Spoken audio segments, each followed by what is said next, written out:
Right, good evening everyone, welcome to another session of Straight Up the Middle. I'm TNC10 and today I'm going to review the third, fourth, and fifth ODI between Bangladesh indeed. And I'm drawing them up because they happen very you know they actually happen very close to each other, so like fifth, seventh, and eighth. So I thought it'll be a better idea just to do like this. Right. The third and fourth ODI, third ODI, we kind of felt that Bangladesh could not adjust to the the the dramatically different pitch conditions, and so you saw the results. Right. The fourth ODI, target wasn't too big. Uh, Target wasn't too big. But still, they brought in Kima Roach. And from the first time I've seen Kima Roach in the Stanford 2020, when it was going on, surround Stanford 2020. From the first time I saw Kima Roach, I knew that this guy has some serious potential. Then when he made his debut in test, I'm like, this guy is good. Watch out for him. Right, and Kima Roach showed that, but then again, it's pretty much the same kind of pitch, and like in the beginning the spinners will dominate, in the end the pacers will dominate. Right, more so. Right, and we saw what happened. I mean, Kima Roach bowled well. Darren Sammy, he actually swung the ball. Right, and all that. And we saw what happened again. The opener failing, but this time the collapse was so much more dramatic, like 13 for 5. I'm like, here we go. I'm like, come on, 40 all out, 30 all out, come on, here we go. Right, then Maulul Mushtaq stepped in, and from there they point that this guy Maulul should promote up the order, which they did in the fifth ODI, which was in the end turned out to be a good move. Right. The fourth ODI, Bangladesh lost. So 2-2, the thing is all set. The final is all set. And although I was a bit pessimistic about Bangladesh winning, but I was still looking forward to it, like, because anything can happen in cricket. Great game of glorious uncertainties. Some people say it. Right. And after that, the fifth ODI, Bangladesh won the toss again and put West Indies into bat first. Chris Gayle came in at number 2, and I think so. It was Kieran Powell came in number 1, and Sohail Ghazi opened the bowling again, and Sohail Ghazi again, showing why he is good, why he was a good selection for this, for this entire series, the Test, the ODI, and now even the T20 series. So, because well, one thing, he's an intelligent bowler. He has shown that under these conditions he's an intelligent bowler. No, even under batting conditions he's an intelligent bowler, and he tries. He really tries. I mean, come on, he really learned from saqlain mushtaq. He learned from saqlain mushtaq, so he's gonna try, and that was good.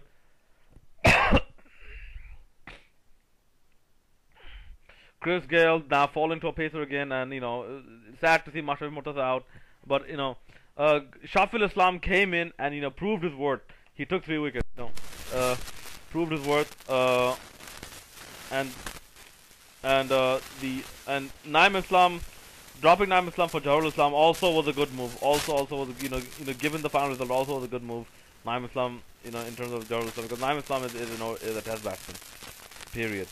Right. Right. At one point, Pollard just started hammering everything until the replacement for Shakib Al Hasan, Mohamed Al Haq, came in and took 2 wickets and 1 over, and from then it was like academic, and all downhill from there. Spinners bowled well, bowlers bowled well, captaincy was good. Well, captaincy was good. Well, in some point it was bad, but mostly it was good. And and in the end, I think so. Like, it's combination of that and combination of West Indies playing some bad shots as well, good bowling and bad shot playing. That they ended up with 217 without playing out the 50 overs. And Jeffrey Dujohns said something very right. That if you don't bat out the 50 overs, that means you do not get enough. Right. Right. Then Bangladesh opening, Tom Iqbal started with 2 4s, and then Kima Roach again bowled again, got a wicket. But Tom Iqbal tried to be a bit cute, and ended up getting out in one of the most ugliest ways, because no batsman wants to get bowled.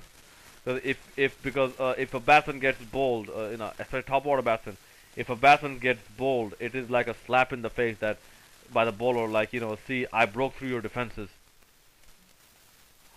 I should know,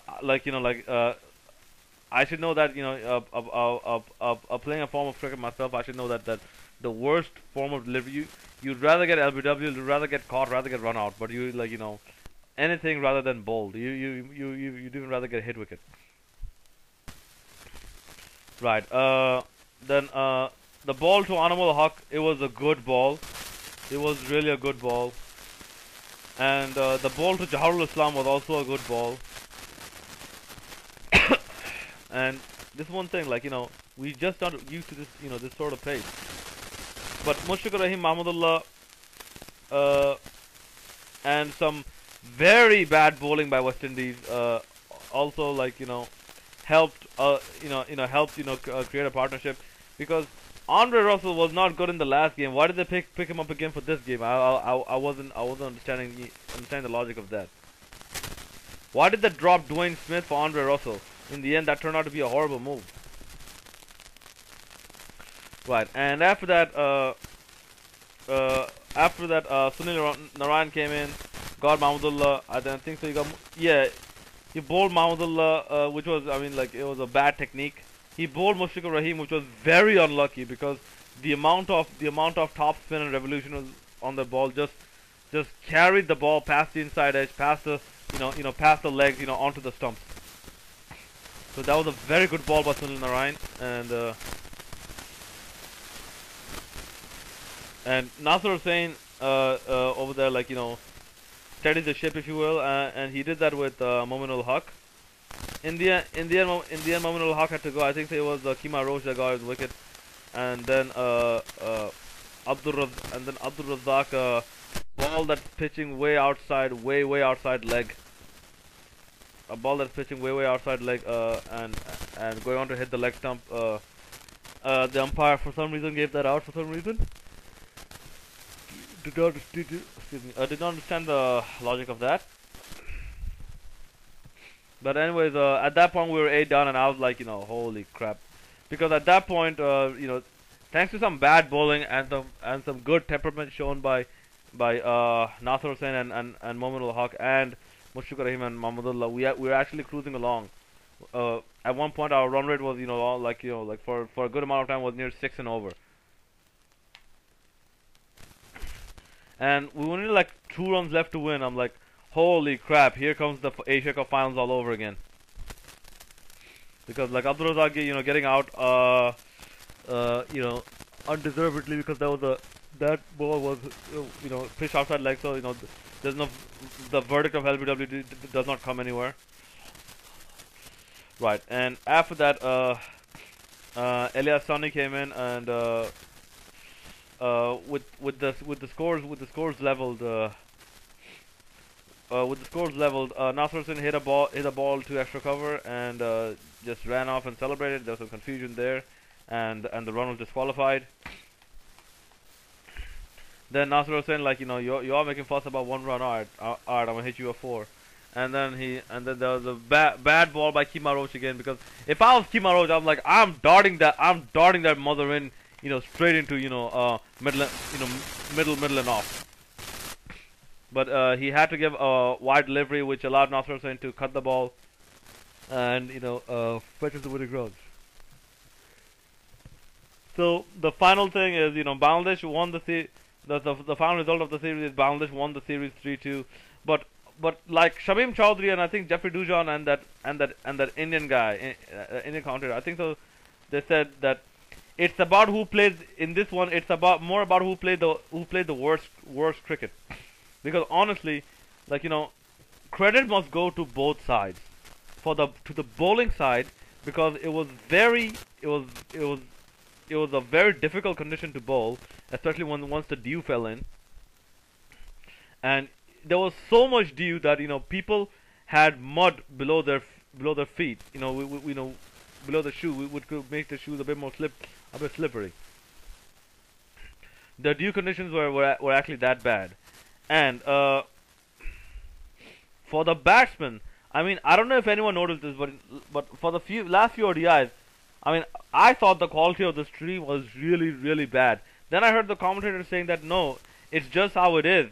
Because I looked at the scorecards, I looked at the animations, I looked at the commercials. They were all fine. And there was such a thick fog, and in this condition, facing a pace bowler like Kima Roach is actually going to be very difficult.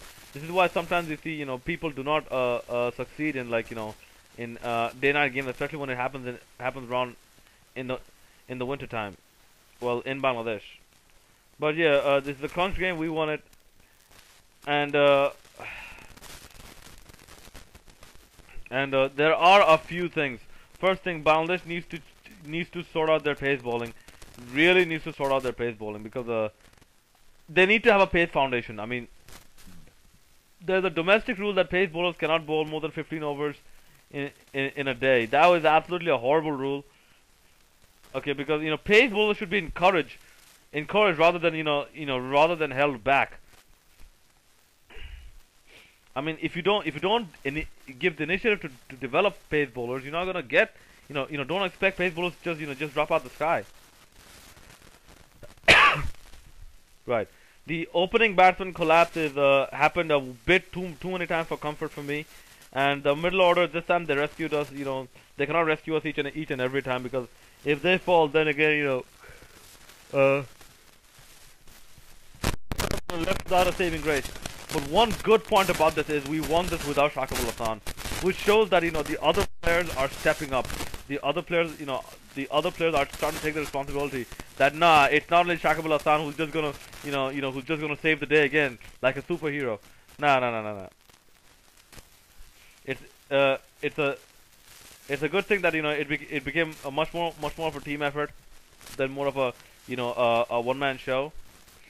But the finds of this tournament. I mean, honestly, I think so. Asad Fuddin was actually part of this series, and I wanted to see him. I really wanted him to get a shot.